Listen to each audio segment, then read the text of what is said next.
Let's hear for John, ladies and gentlemen. Can everybody see me where you're seated? Can everybody see me? I want to make sure you can see me. Yeah. My jacket. Liberace's dead, but I got his jacket. Somebody said I look like a baked potato with tits. I thought that was really nice. Well, welcome to the show. How about a round of applause for Danny and Eric getting you warmed up? And Johnny here, the host of your show. I've known Johnny for 35 years. Are you giving me the sympathy applause? Is that it? I have a 12-year-old daughter. She met John about 3 years ago. I took her over to his house because he has a little puppy, and we left. I said, "What'd you think of John?" She went, "I like him. He's simple." Kids say the best stuff. Well, welcome to my portion of the show. My name is Perry Kurtz. That's Perry, like is it Perry Ellis, clothing designer. Also, there's a very famous rock and roll star, Katy Perry. I'm sure you've heard of her, only she's a woman. I'm a man. Don't make me prove that. I proved it last week. She looked down and said, "Oh, you're Jewish." Thanks for working that. I'm getting an O job from this lady over there. Did it tickle the back of your throat? I hope so. Also, I'm a lot older than anybody here. I'm actually 66 years old. That's right. And I can do this. And the snake.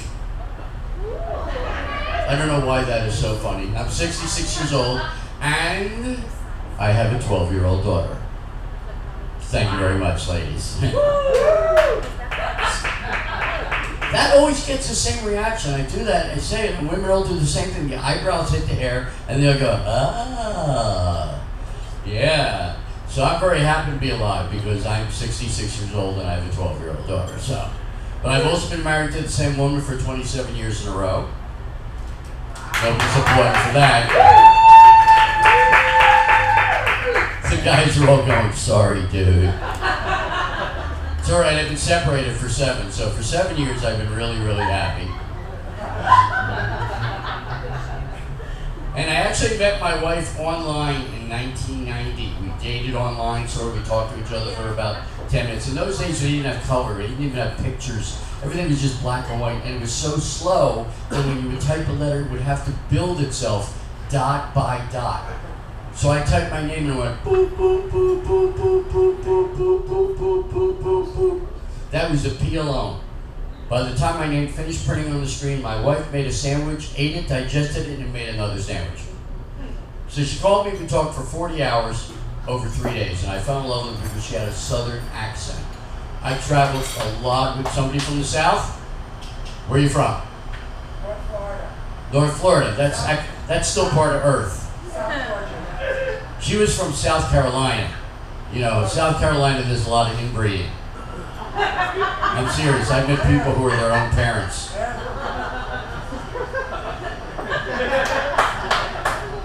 I'll wait for you guys to catch up. That's all right. But yes, she has that southern drawl, and I love that sound, the way they talk and stuff, because they enjoy speaking. We're all in a hurry here. We got to get from A to B like that. So they don't just say things quickly. They let it out. They enjoy it. They have fun. They don't just say hello.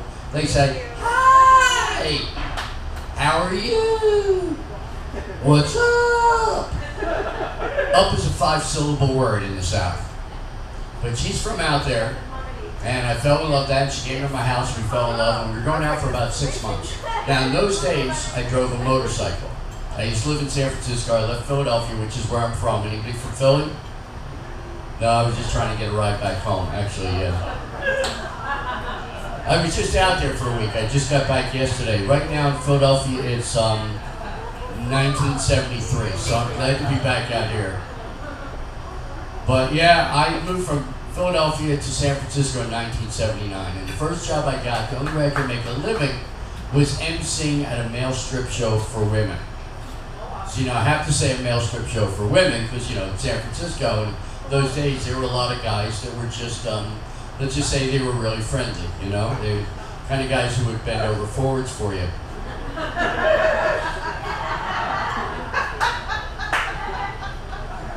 And so I was the MC at this male strip show. 385 seats, I'm going to fill up 2-3 times a night on Broadway. And I was up there and I was talking dirty to ladies, and one night some women started yelling, "Take it off!" They were blind, but I realized that women see with more than just their eyes. Man, we look at a woman based on the way you look, what you're wearing, how you're put together, color of your hair. We decide we want to sleep with you because of the way you look. Whereas women are smarter than men. You want a brain. You will actually walk up to a guy and say, "Can you talk?" Because if he can move his mouth, there may be some abilities he has. So I did that for a while, and I made a lot of money doing that. And I had a motorcycle up there because there was no place to park. So I bought a big blue Kawasaki. It's a 650. You don't know what it is, but it's a big blue bike. And I traveled from San Francisco down to San Diego, all the way up to Vancouver, Canada, and out to Phoenix. So I was doing this triangle. And on the back of the trunk, I put my name. I put Perry Cycle. My bike. Are you getting this now? People didn't always get it. I would have people pull up next to me in traffic and go, "Hey, what's your Perry Cycle?" "It's mine." "Your name's Perry?" "Yes, it is." "What are you, a comedian?" "Yes, I am." And they would try to run me over. So in those days, my wife was hanging out with me. I moved to LA in '89 because I got into the Comedy Store as a regular. My name's on the wall there. I appeared there. But in those days, everybody was hanging out. Arsenio Hall was just getting started. Andrew Dice Clay just became Dice. He was somebody else before that. Kinnison was around. I was working with Richard Pryor. And I said, okay. So I drove out to our house. I walk in. There's a guy sitting on the couch. There's a little baby girl crawling around on the living room floor. And there's a little boy and the girl in the corner playing with blocks. So of course, you know, I'm looking around going, who are these kids? And she gets hysterical. I guess I forgot to tell you, I have children. And I'm looking at both doors trying to figure out which one is going to get me out of the house quicker. Well, you know the old saying, don't get involved with somebody that has baggage? My wife owns Samsonite. But I got to know the kids. They were all cute, they were all smart, they were good looking, they didn't look anything like me. But they didn't know their father. So I thought I would be the perfect choice. See, I don't drink, I haven't had any alcohol since 1974. I stopped drinking, quit my job, and became a comedian all in 74. And I'll tell you why I stopped drinking. And please, don't think I'm against alcohol. Please, drink alcohol as much as you can. It helps keep the bar alive, gives the cops something to do when you can't speak. I was in Atlantic City. Now, I grew up in Philadelphia. You've all heard of Philly. Philly's a very old town, but they consider it a modern town. They think of it progressive, advanced. Yet all this time, they haven't fixed the Liberty Bell. You know, some glue, duct tape, something to fill that thing up. So we would go to Atlantic City to hang out, party, and meet people. It was right on the beach. It was before the casinos. So I'd go down there, and I'm sitting there in a bar drinking double shots of Southern Comfort chased by a Coke No Ice. Now, see, I saw your eyebrows go up when I said Southern Comfort. This stuff is strong. This is the stuff that killed Janis Joplin, and she was almost a man. And I'm chasing her with a Coke No Ice. So I drink 2 shots. Big cowboy trucker comes in, sits down next to me, and goes, "Damn, a little man like you drinking all that, think you can drink more, little man?" I said, if you're buying, he bought me 6 more double shots of Southern Comfort. That's 3/4 of a bottle. Now, I'm a little guy, I'm a little under 6 feet tall. I'll tell you when it's a joke. And the guy got up and left. I figured, well, I'm drunk now, I should go meet somebody. But I was polluted, so I got off the chair, and I turned into liquid mercury. I slid slowly to the ground.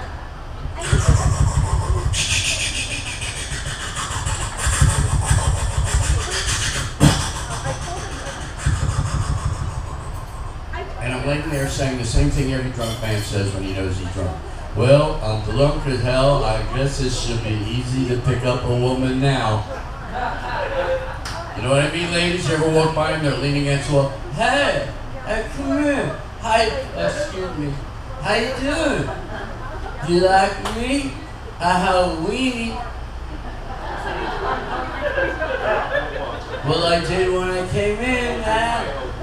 I can't do that to myself. So, I figured, why not? I walked across the street, did two things that drunks do. I started to fall, hit one knee, hit the other knee, bounced back up in slow motion, turned around and watched myself do it. Became Keanu Reeves. Whoa. Then I did the stable lies against the invisible wall. You ever see the drunks when they start to fall and they do this?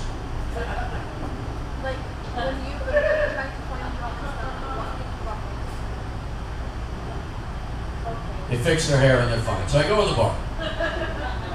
Now I'm trying to get women to dance with me, but I was so drunk they couldn't understand me because I couldn't understand it. Basically I was saying things like, I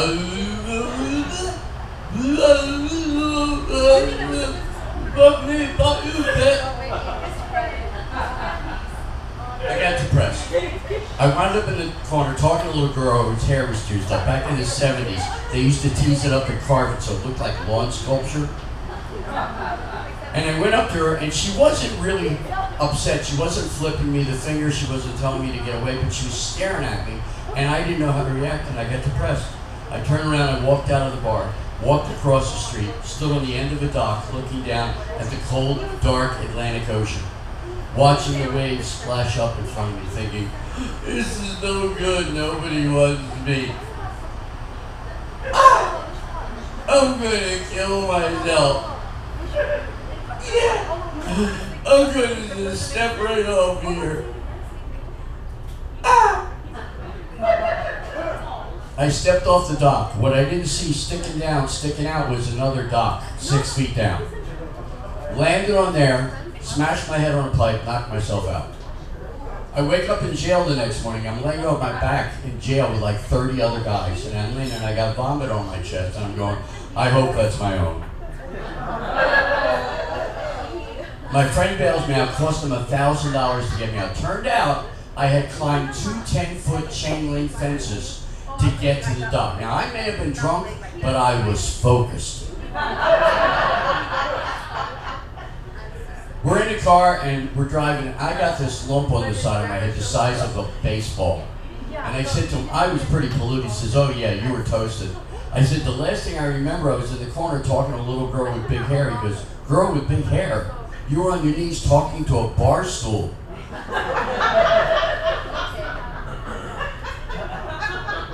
So I have not had any alcohol since '74. So for that reason, I thought these kids needed a father in their life. I think that it should be a complete family. So one night at dinner, I put a little ring on each one of their hands, on their finger, and I tossed one over to my wife, future wife, and I looked at the kids, I said, I'd like to ask you guys to marry me. And I said to my wife, you can join us if you like. And I looked at kids, I said, what do you think? And my son says, yeah, whatever, let's just have dinner. So they all said yes. 3 weeks later, we got married at City Hall. Now, most people get married, they have a nice wedding. People dress up, they have a live band or at least a DJ or something. Not us, we were in City Hall. City Hall was not as nice as the bathrooms here.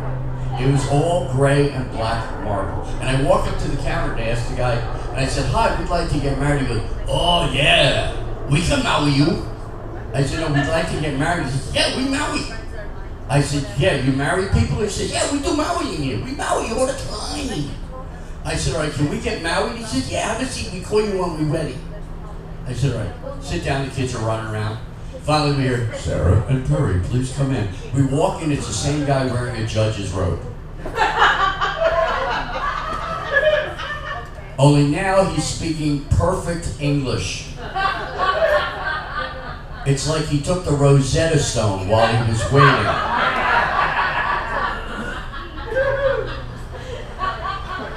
And he's basically reading out of the book. He finally gets in and he goes, now, Sarah, do you take Perry to be your lawfully wedded husband? She goes, I do.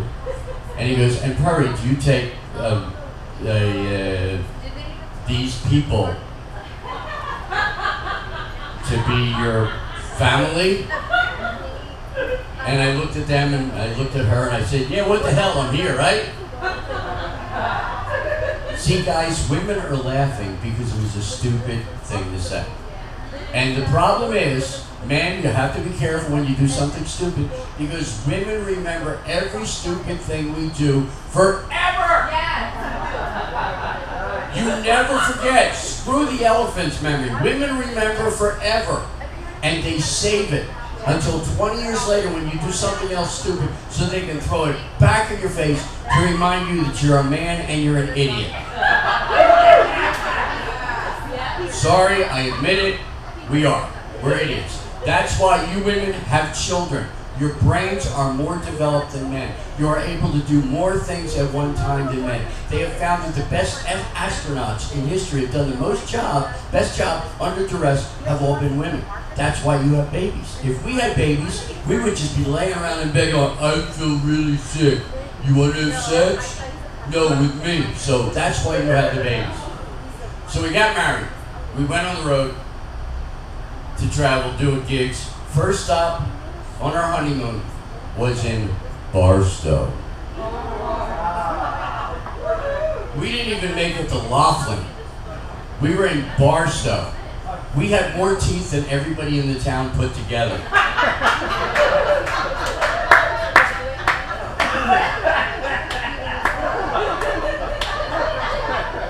And it's a very small town. It's basically a loop. You pull it in, the sign says, welcome to, thank you for coming. So we drove across country, working at gigs, a lot in Texas, Mississippi, Alabama, and North Florida, and we wound up settling in Spartanburg, which is where my wife is from.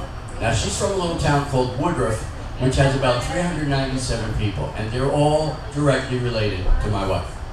Now, we're not sure if there is a lot of inbreeding, but her younger sister has 3 kids, each born with an extra finger or toe. You figure it out. So we moved there, and we lived right across the street from my wife's father in a triple wide mobile home, not a double wide. We had a triple wide, yeah. This is the old days. Mobile homes were cheap when you'd lean on the wall and your hand would go right through it. You know, you sneeze, you blow it off the foundations. And her father was a good old boy, Jimmy. He was 6'6", big man, talked like this. How you doing, man? So one day he threw a barbecue on his back property, invited about 180, 200 people. And they're all standing around there like a half a block away. And he comes out in the middle of the field and goes, hey, everybody, come here, hey, come here, come here, hey, Bobby, put down the gun for a minute. I have bullets, just put down the gun. Come here, everybody, come here. Do you hear me? Come here. They make a big circle. And he puts his arm around my head, because that's where it is compared to him. He says, hey everybody, I just want to introduce you to my new son-in-law. This is Perry. He's a real Jew boy. The entire circle of people goes. And from the back of the row, I never seen one before. I actually, 2 guys come up and they're looking at the top of my head. I said, what are you looking for? You ain't got no horns. And then I had another guy walks up and he's looking at me right in the face and says, wow, you're a Jew, how come you ain't got no big nose? I said, because I got a really big dick. And he goes, I'm just backing away, man. That's all right. Don't get crazy with that thing. So we lived there, and the people were very nice. That's the thing. People in the South are very hospitable. They're very nice. They love everybody, and that's the great thing. So it was always fun going out there. But like I said, I was in Philadelphia. Went out there to see my family. Now, my mother is going to be 86 on Monday. 86 years old. I will tell her you applauded for her. And she's small. She used to be 4'11". Now she's 4'9.5". Because she's old, she's round shouldered. She's like this. She looks like the hunchbackess of Notre Dame. And she has red hair and a round face. And all her life, people told her that she looked like Debbie Reynolds. So when Debbie Reynolds died, she called me up. She says, "Per, Debbie Reynolds is dead, right?" I said, "Yeah." She goes, "So now who the hell do I look like?" I said, "You look like Burt Reynolds." She goes, "I'd fuck him." My mom is really cool, but now I'm pretty sure she has dementia because I called her up once and she picks up the phone. Hello? Hi. Who's this? This is Perry. Perry? I have a son named Perry. Yeah, Mom, this is Perry. Oh, who's calling? This is Perry. Perry? But where's Perry? This is Perry, Mom. This is your son. Who's calling? Mom, this is Perry, your son. My son, his name is Perry. Yeah, Mom, I have a brother named Victor. Oh, you know him too? So I've learned skip to the immediate. So I just go, did you eat today? And she said, let me look in the sink. So I went back there to see her, and it was really bad. I went to take her out. From her little studio in the retirement center to the car, which is maybe 50 feet, she asked me 12 times if she had her keys. She's walking. Do I have my keys? Yeah, Mom, you got them. Okay. But where are my keys? They're in your purse. This purse? Yeah, they're in that purse right there. Okay. Where's my keys? They're in your purse. Okay. Do you have my keys? Yeah. Where are they? In your purse. This purse? Yeah, Mom. And she walks like this.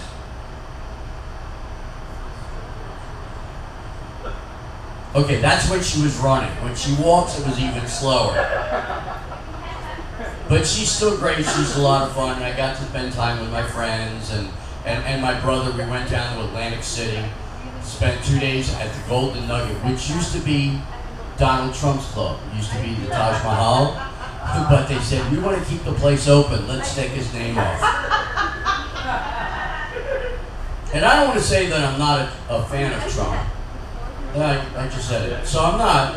And here's what I understand. And I'm not really a political comedian, but we have the best marksmen in the world, the best sharpshooters that have ever existed. They were able to shoot Kennedy with one shot from a mile away. But they can't knock out old Pumpkinhead from 50 feet. Just one bullet, pumpkin seeds everywhere. That's all it would take. So we were down there. I gambled. And they had a nightclub underneath it. 25,000 square feet. It was gigantic. And it's all young people. And the lights are blasting. And every 2 minutes they would blow freezing cold steam into the room.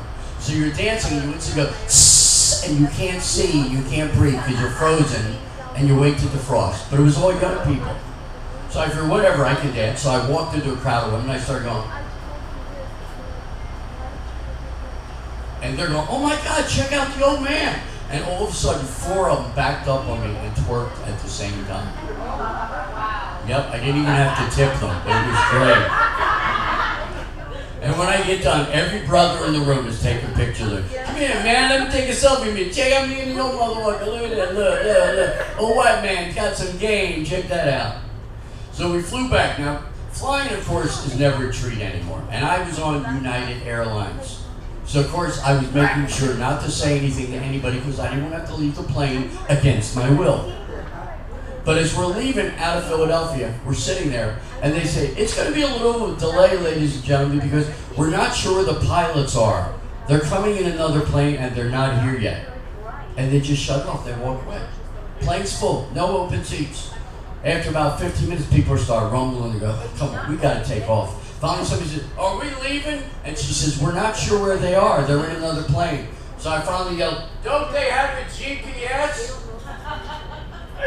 Got a much bigger laugh on the plane than it did here, I'll tell you that much. They were so stressed out. So finally they show, oh, we're sorry, we kind of got lost. Oh, good, and you're going to fly this plane. Then we got to San Francisco, changed planes, and I sat down there, I walked down the aisle, and there was a guy like half asleep, and she said, sir, can I see your boarding pass? He goes, yeah, why? And she said, well, I think you're in the wrong seat. He moves over, I sit down, I got the window seat. And I'm sitting there, and I hear him rustling through a box, and I'm half asleep. And I honestly thought I heard the guy say, hey, pass me the bomb. And I started to freak out. Because, I'm in the airport the whole time looking at anybody that looks suspicious. He's walking in the crowd. He's kicking a box around. So when you're sleeping and you hear somebody say, pass me the bomb, you get nervous. I opened my eyes and I looked over, and she had passed him a plum. I had misconstrued plum for bomb. That's the way I was. God, this was really funny on the plane. But that's what comedy's like. So I made it, I'm back here, and right now I'd like to ask this lady to go to the bathroom. Yep. You going to pee? Be right back. All right, go ahead, we'll wait for you.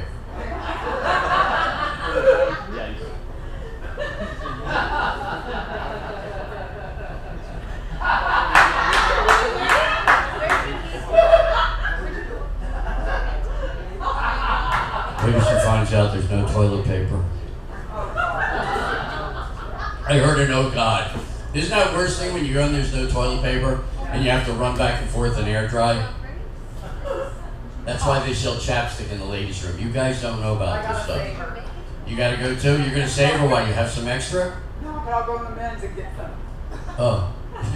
You know, that could be taken a couple different ways. You're gonna go in the men's and get some.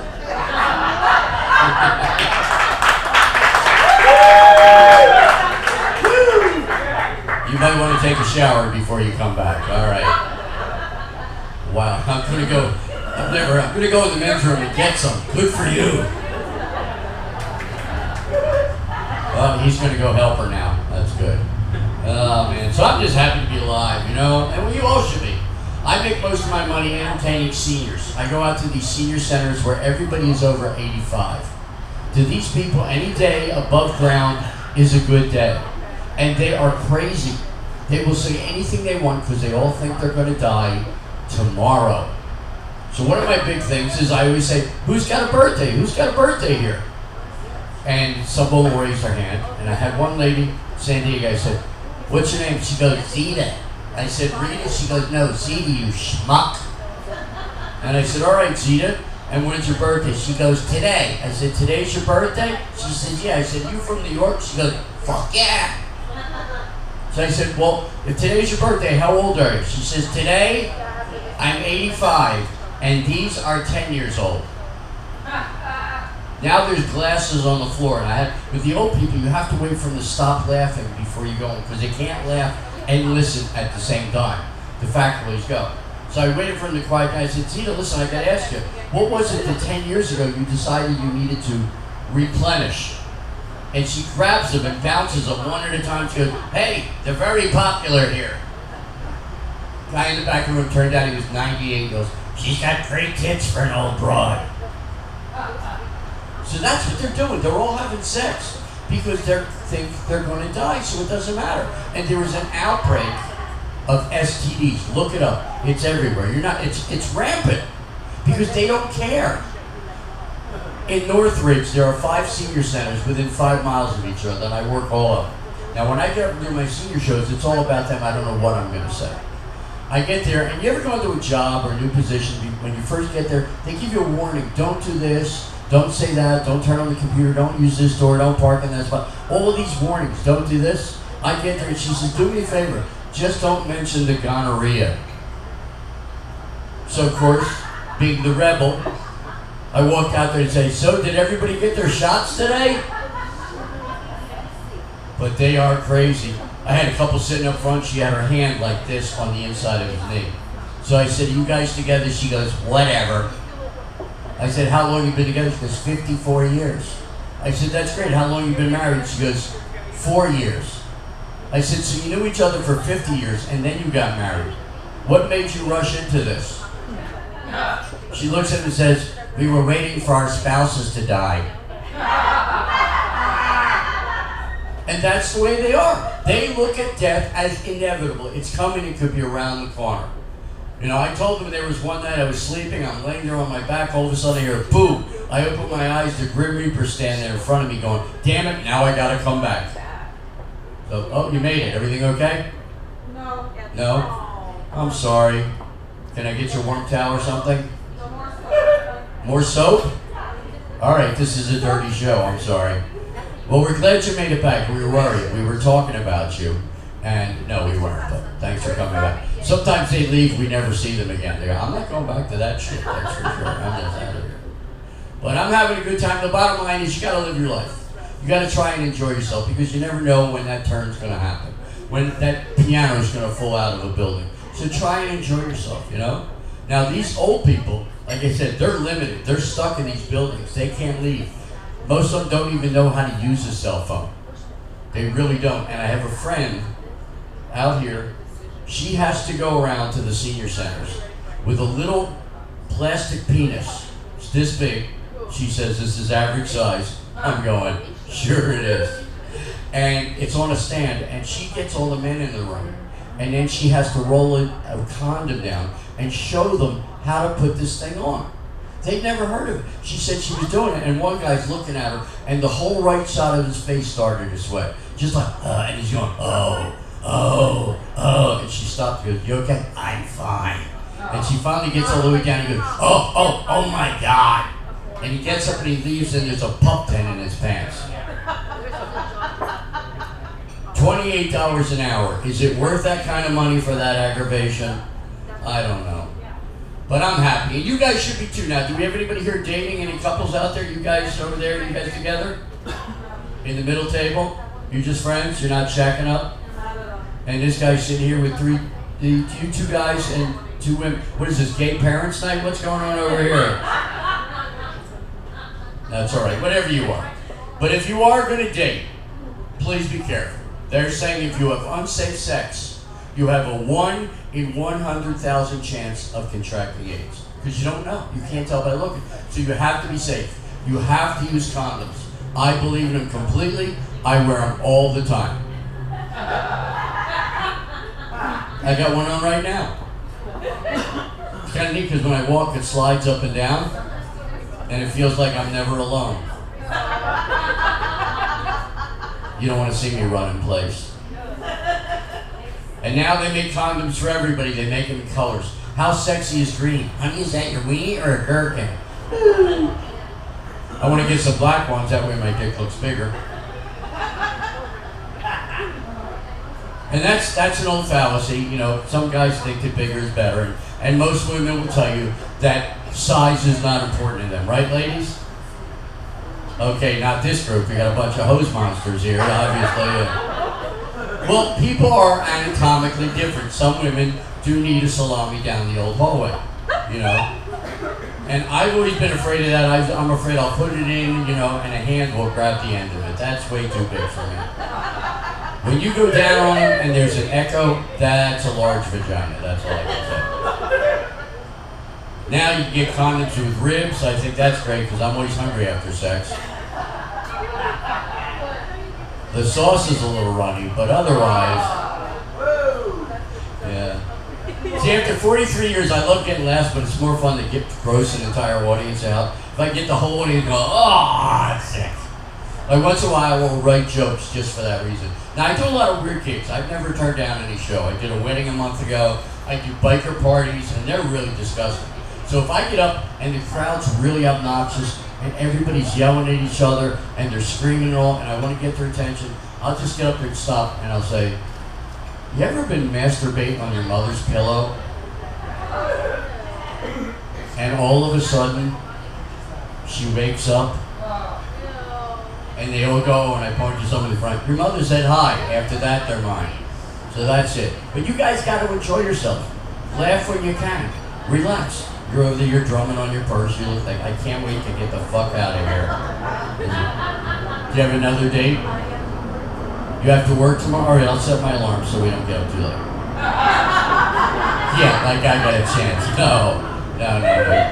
You're very attractive. If you didn't have self-respect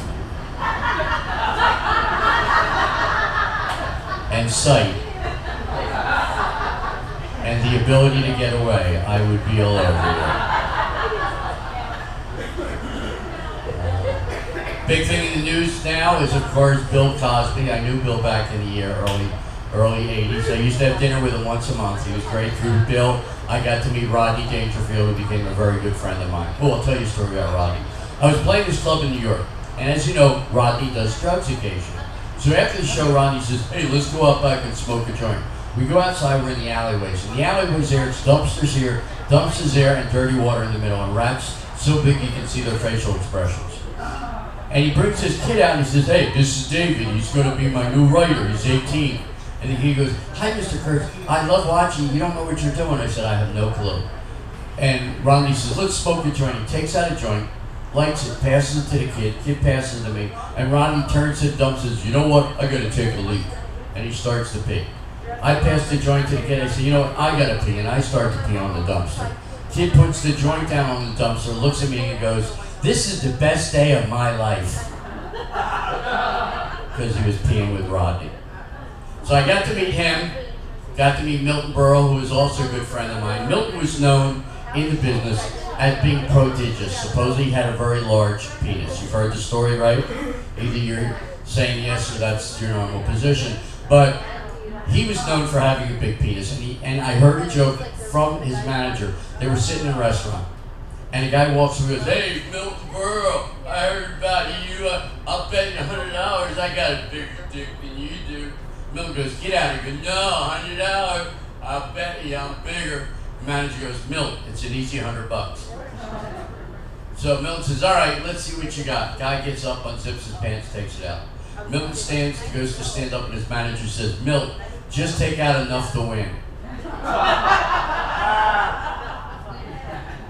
So I used to have dinner with Bill Cosby. Now, he is under investigation. He's changing his name to Bill Cosby. And honestly, I don't know for sure, but he was very arrogant in those days. He just yelled at everybody, really thought he needed everybody. And, everybody needed to do whatever he wanted. And the bottom line is, I think, at this point, the way things are going, he's going to be giving himself the pills, so they won't hurt as much when he gets lucky in jail. Because I think he's going. Do you think, how many people think Bill did it? Yeah, almost everybody? How many people think he didn't give them drugs to have sex with them? Nobody. Okay, thank you very much. Yeah, but that's life, That's what all the people say. So I want to do a couple things, and then I'm going to let you all go because I know you got more important things to do. Nah, you're all here for me, right? Just play along. Very good. Here's the trick to improv. Always say yes.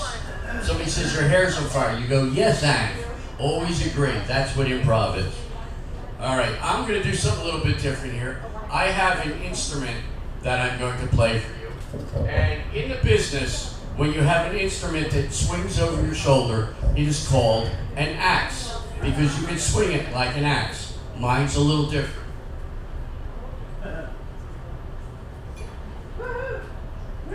This is called a keytar, because it's a combination of a guitar and a keyboard. And the way it works, you turn it on, hit a button, and you're playing rhythm and blues.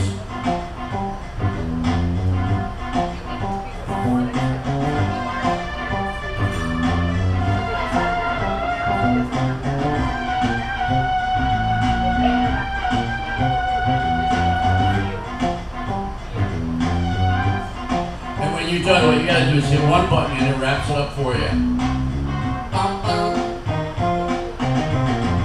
Now, isn't that cool? I bought this 25 years ago.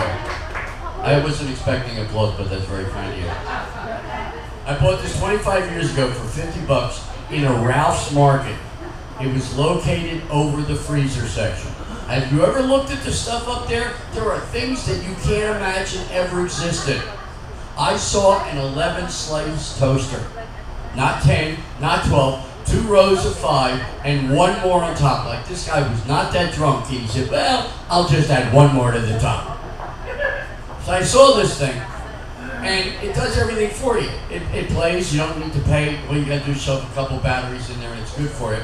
So what I want to do is I want to wrap up with a sing-along. We're going to sing a song you may or may not remember. It's called "Louie Louie." Now, if you've never heard it, the lyric you get to sing is "Louie Louie. Oh, baby, we gotta go now. I said, Louie, Louie. Oh, baby, we gotta go now. Now, nobody knows the real lyrics of the song because when they recorded it and they admitted it, they were drunk off their ass. So basically, when you hear the song, it's a friend, it's your mom, and your mouth. So what I'm gonna do is I'm gonna make up a song and then you guys will get to sing. Do we have anybody here that knows how to play tambourine? Any tambourine players? Because I have one. You do it back there?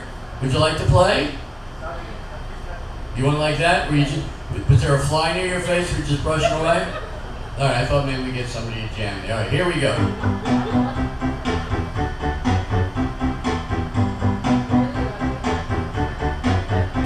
Now, here's a song they call Louie Louie. I said, does anybody have, I got a tambourine, anybody out there you really like to get up and try? You put your hand up like that, but you weren't really trying to volunteer.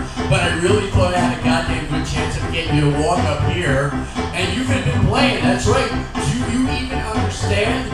If you would come up here, you and me, we could have made a whole band. Come on, a Louie Louie.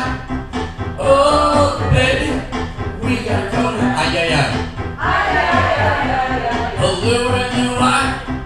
Oh, baby, we gotta go now.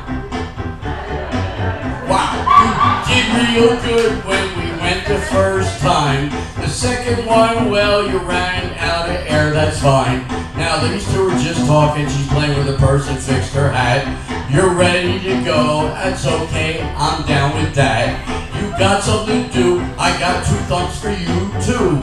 And at this point, I'm not sure what I will do. So, I just get up and tell you everything I see because it's much more fun for me to describe what's going on. And then when I see what's happening there, I just put into the song. It's really simple to do, and you can do it too. Just see what's happening and just let it flow from you. Come on, a Louie Louie. Oh, baby, we gotta go now. I said a Louie Louie. Oh, baby, we gotta go now. That was really weird. It started strong and then it like petered out as it went over there. It got quieter and quieter and quieter. Alright, by the way, before I go, I want to mention your wait staff. Please be generous to the servers. Tip them heavily. Give them, they take ones, fives, 10, 20s, $100 bills. They take joints, quarters, and half grams. And do we have any pot smokers here tonight? Alright, anybody with an extra joint you can give me after the show. Just raise your hand, anybody. Here's a hint, never smoke a joint and go food shopping. I did that once, I spent $135 and all I got was butter. Alright, here we go. Now this is my big ending. This is a thing I call karaoke. Do not try this. Very good.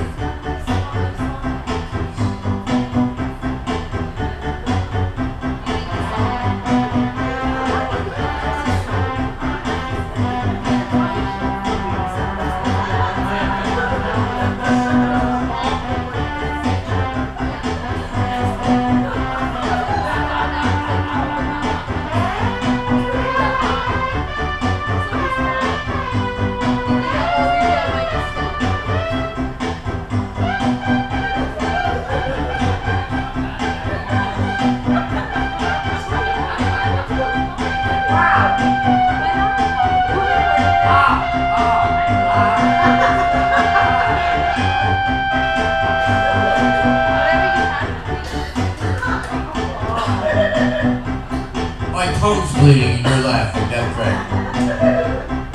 Alright, well. I feel like Daffy Duck. Alright, we're gonna try and do it one more time. Everybody ready?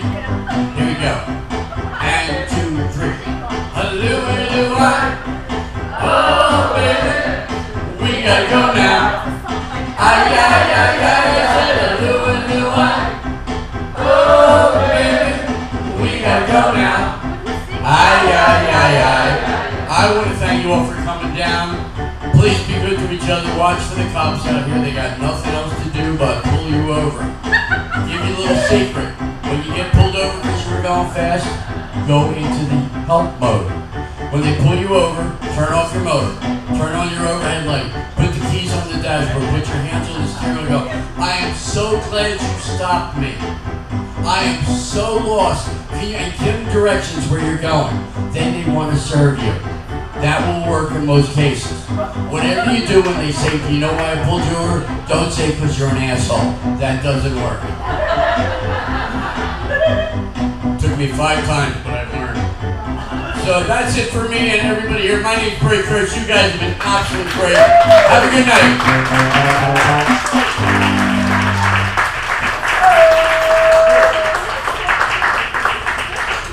Hey, Kurt! You funny guy? Oh, man. It's a good crowd today. You guys have a good time?